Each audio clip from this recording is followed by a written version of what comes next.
Hello, everyone. Welcome back to episode 3 of Avenue A, where we talk acting, networking, and the industry. It is so good to be back this week.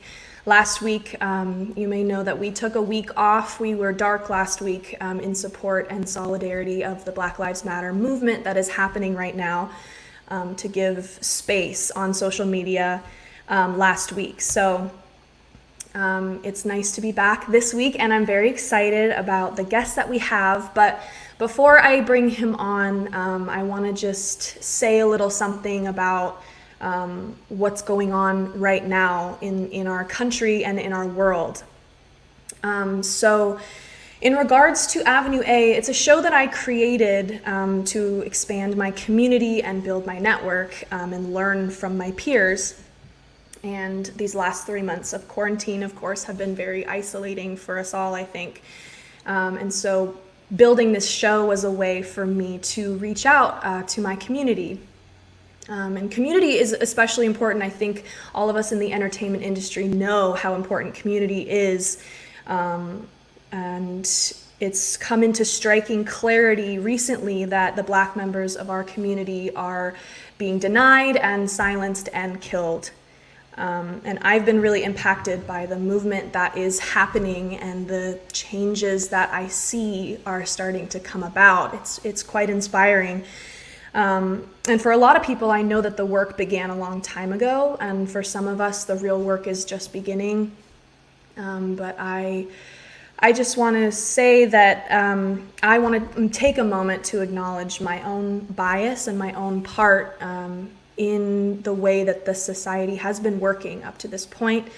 And I want to take ownership of my own implicit biases, and I want to take responsibility for every time that I stayed silent when I should have spoken up or turned a blind eye or a deaf ear.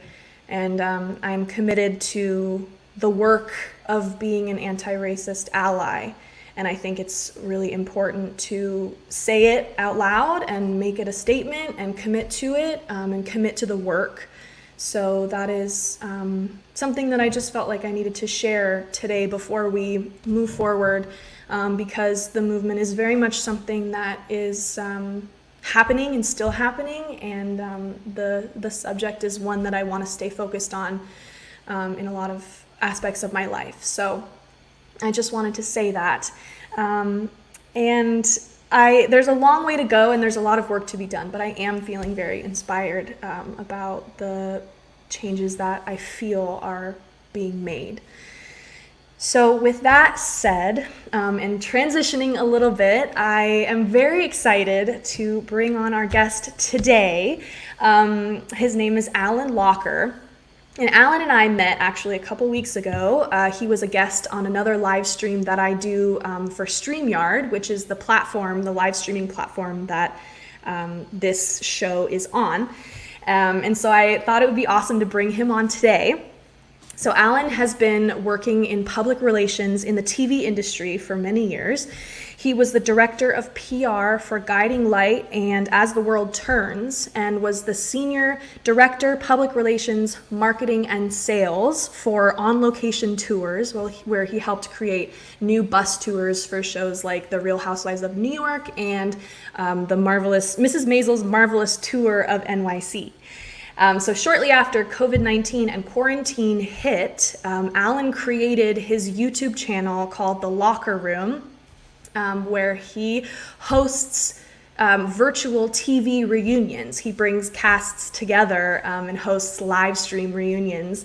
And it's so incredible. He's awesome. And it's awesome because his channel, though he built it 3 months ago, has gained over 8,000 followers. He's become smashingly popular.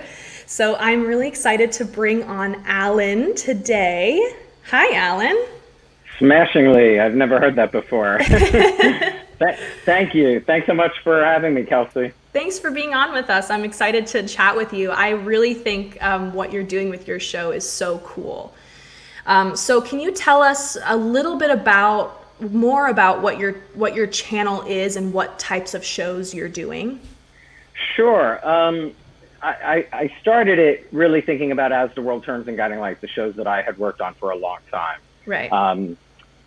the shows have been off the air for 10 years. So fans of those shows, being stuck home in quarantine, I was thinking about how the fans are probably missing the characters that were in their living rooms 5 days a week.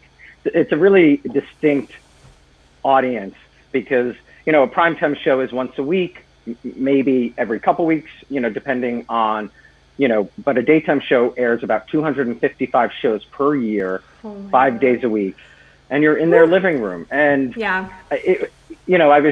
I was unfortunately, lost the job because of COVID, but I just had some extra time on my hands, and it was really about the day before the As the World Turns television anniversary, which is ingrained in my head, and and I was thinking about doing something on Instagram, and then one of the actors I had reached out to, who said yes immediately, suggested StreamYard because he was a member of the Dear Evan Hansen cast, Michael Park.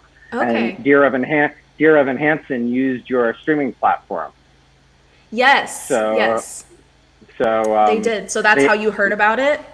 That's how I heard about it. I quickly did research. I wanted to get it up on April 2nd, but it takes 24 hours to connect to YouTube. So I did my first show April 3rd, and I haven't stopped. I think I've done 29 shows since April 3rd. So that's incredible. 29. Yeah. Wow. Yeah. And you've gained such an impressive following. I think it's amazing. Like, the community has really come together. It is, the rewarding part has been threefold. I initially was thinking of the fans. Yeah. Of reconnecting them with their favorite actors. Sure. And then, the actors have all reconnected because I brought people together who haven't seen each other, some of them in 10, 20, maybe 30 years. Yeah. And then the people who worked on the show, because at the moment I started, we were all in the same boat.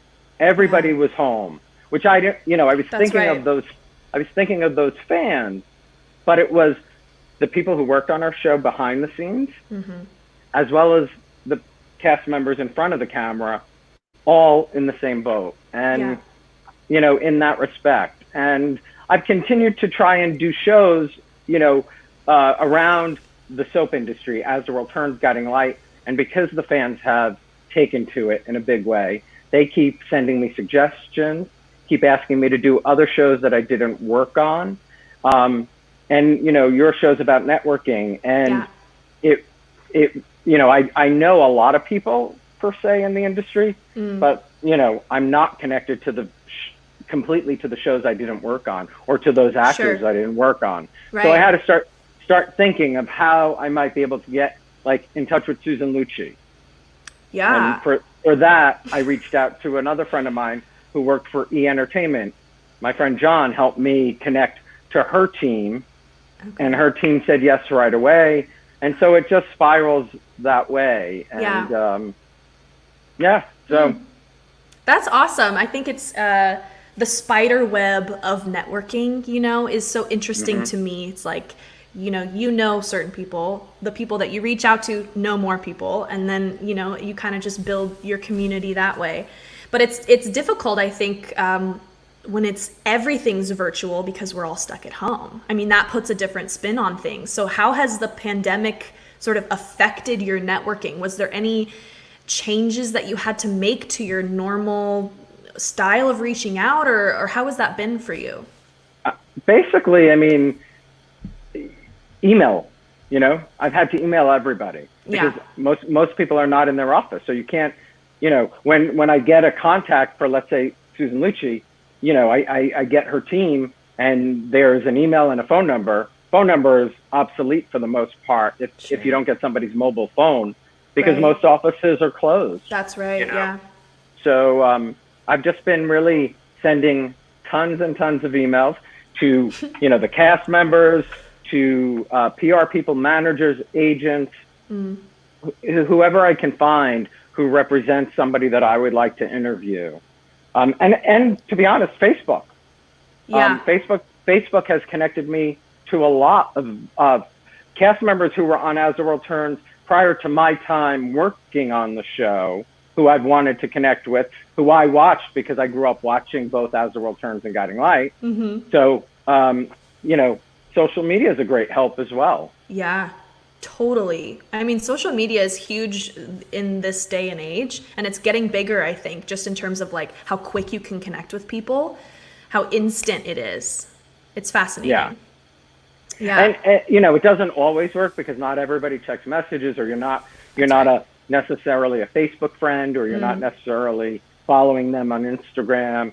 But, you know, and it's funny, the fans who have subscribed, who like my Instagram, who like my Facebook, have all sent ideas, who all are trying to, you know, get me to think of other pairings and different things. So I'm trying to, you know, keep it going. I'm trying to do things that matter to me. This month is Pride.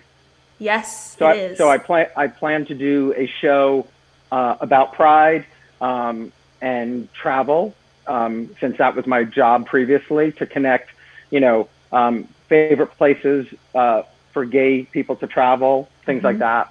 Lovely. And the history of Pride and the Stonewall riots as it relates today to what you were just talking about with the Black Lives Matter movement. Absolutely. So is that the show that you're probably planning? Sorry, go ahead. I am planning it. It will come in the next 2 weeks. Yeah. Awesome. Well, that's exciting. Yeah, I'm looking forward to tuning into that. So you had a show on Wednesday, I think it was, right? Where you did a reunion of Guiding Light. And it was so fascinating to me to watch that, because it seemed like some of those actors hadn't seen each other, like you were saying, in years. Is that right? Correct. So I paired them together, the 5 of them. Okay. They all worked together, so they all knew each other, but they hadn't spoken to each other in years. And it was so funny because as I get ready to go live and I'm looking at the time and waiting for people, I'm texting people, just letting them know I'm here if they need help. And then I get a message, oh, don't worry, we're all texting each other. We're having a group text right now behind the scenes. Oh my God. So, but I even spoke to another actress who I did a couple weeks ago, and she told me that one of the actors in her show just called her the other night, and they talked for like 45 minutes, and they hadn't seen each other in probably 30 years. Oh my God. You know, That's so crazy. It has reconnected people in a fun way, and in a positive way and a sad way. It's reignited a lot of people's interest in the 2 shows I worked on. Yeah. But unfortunately, those shows aren't coming back. You know, the fans would love it. Right. I'd love it, but you know, I don't see those 2 coming back. You Sure. know, the company that owns them, I don't think it's something of interest at this time. And I could be wrong, but that's just my opinion. But yeah. And I'm glad it's reignited their love for the show. It really has. Yeah. And I think, I mean, what you said about the actress telling you about that she called her or he called her and they had a 45-minute conversation. I mean, that is so striking to me because, you know, as an actor myself, it is an interesting experience when you do a show. I do mostly live theater and musicals and stuff like that. And when you do a show, you rehearse and do the show for such a compressed period of time, and you get so close with these people so quickly in your cast. Either close or, you know, you never know what kind of relationships can happen, but for the most part, the people get really close. And then it's interesting when the show closes, all of a sudden it's like, we all move on to our next thing. Exactly. Yeah. And there's it's like you go from so close and so intimate to never seeing each other and it being difficult to keep in touch. Well, think about that on shows like Guiding Light, As the World Turns, All My Children, One Life to Live, that are on the air for 40, 50, 60, 70 years. Yeah. And some of those actors working together for 20, 30, and then boom, it's over. All of a sudden. It's hard. It's hard. And that's why, you know, it's warmed me a lot that, you know, to help people just reconnect, because it's as if they saw each other yesterday. Yeah. You know, the phone call that I was referencing, they had a nickname for each other and they were using it, and just, and they thanked me. She thanked me as in our conversation, just like, I'm sure you didn't think of it putting the show together, but look what it's done. And it isn't what I thought about. I wasn't thinking necessarily that it would reconnect that. It was reconnecting fans to them. Yeah. To help cheer people up because everybody was stuck at home. Yeah, totally.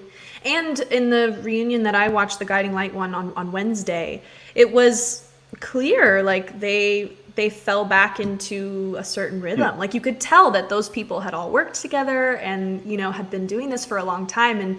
But you also knew that they hadn't seen each other in so long. And of course it's on a virtual platform, but even so, there was this energy and dynamic that I felt watching it. And it was quite striking. It was really cool.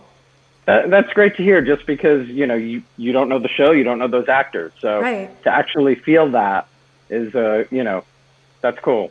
Yeah. Okay, let's move on to my favorite question that I always ask all my guests. So tell me someone who is in your network or is not in your network, someone who is not in your network that you wish was, and then how would you go about getting that person into your network? Interesting. I would say Mayor Pete Buttigieg and his husband Chasten are not in my network.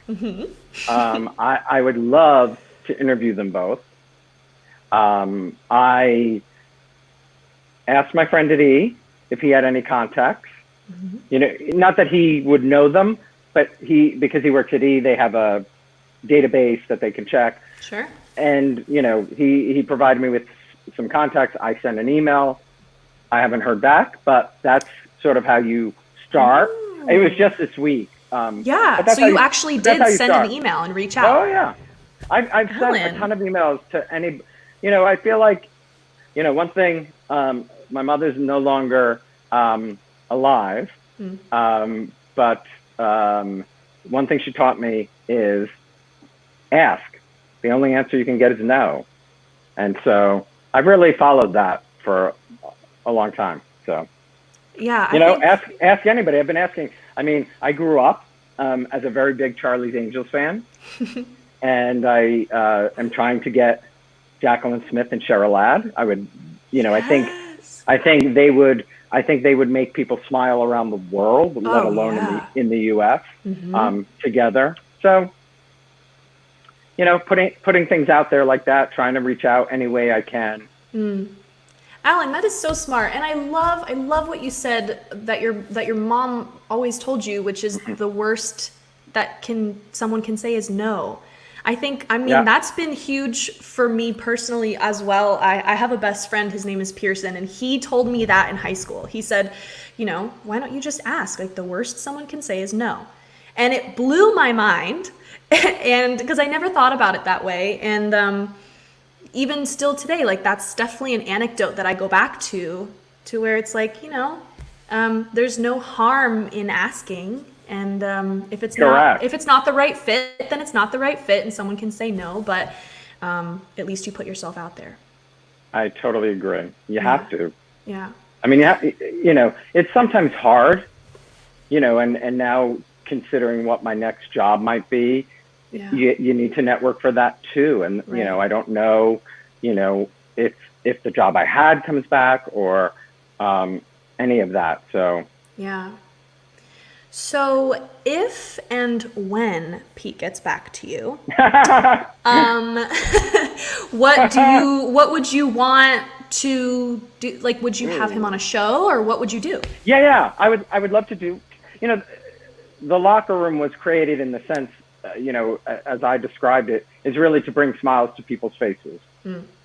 So I would love to interview them about their relationship, the trail, the presidential trail, about our state of affairs, where we are today. A lot of things. I think he is both of them I think are incredibly articulate and smart men. And for me, being gay had nothing to do with that. I thought he was a great candidate for our country. Got it. You know what I mean? It just was, I mean, we've never had a candidate who speaks 8 languages. I know, 8 foreign languages, really pretty smart, impressive.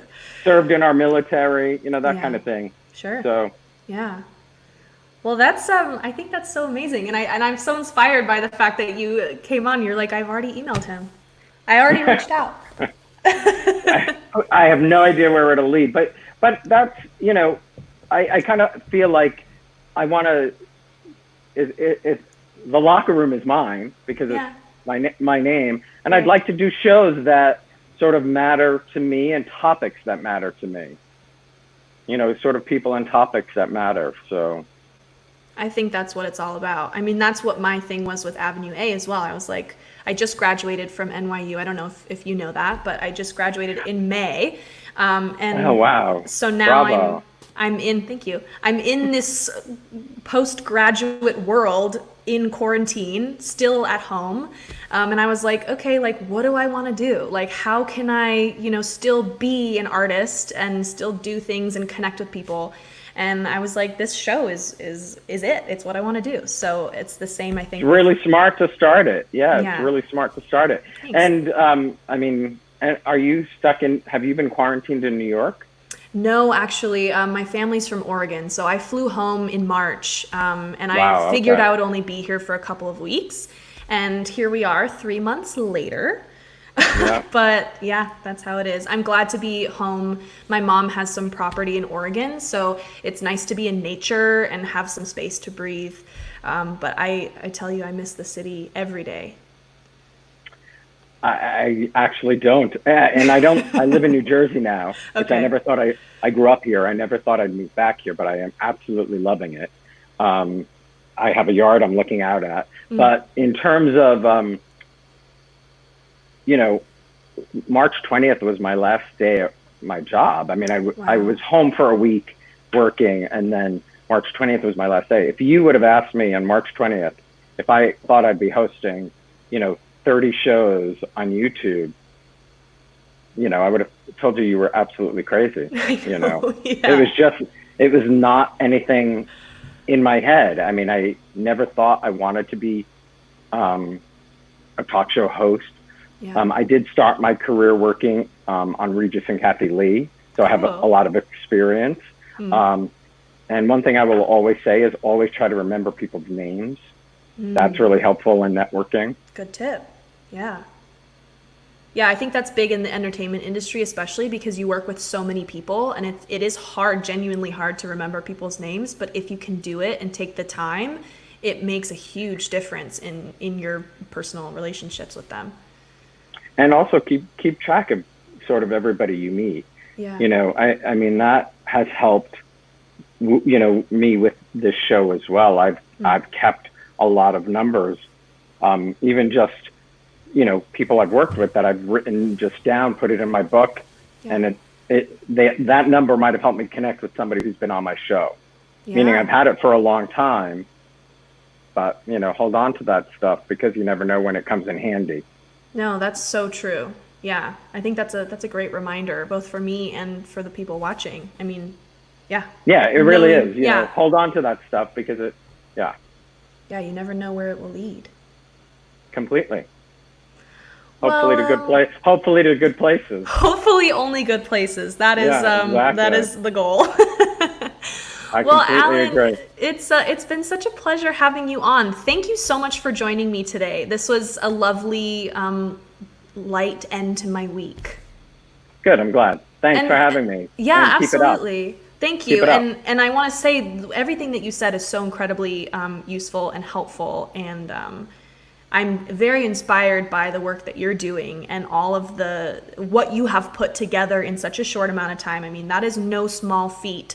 So I just want to reiterate that I think what you're doing is so cool and so important on so many levels, connecting people.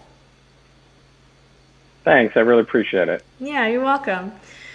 Have a great Okay. weekend. Thank you, Alan. You too. All right, everyone. Well, that concludes episode 3 of Avenue A. I'm just thrilled by our guest today. I think that was so fun. And so I hope you enjoyed watching. Thanks so much, and we will see you next week.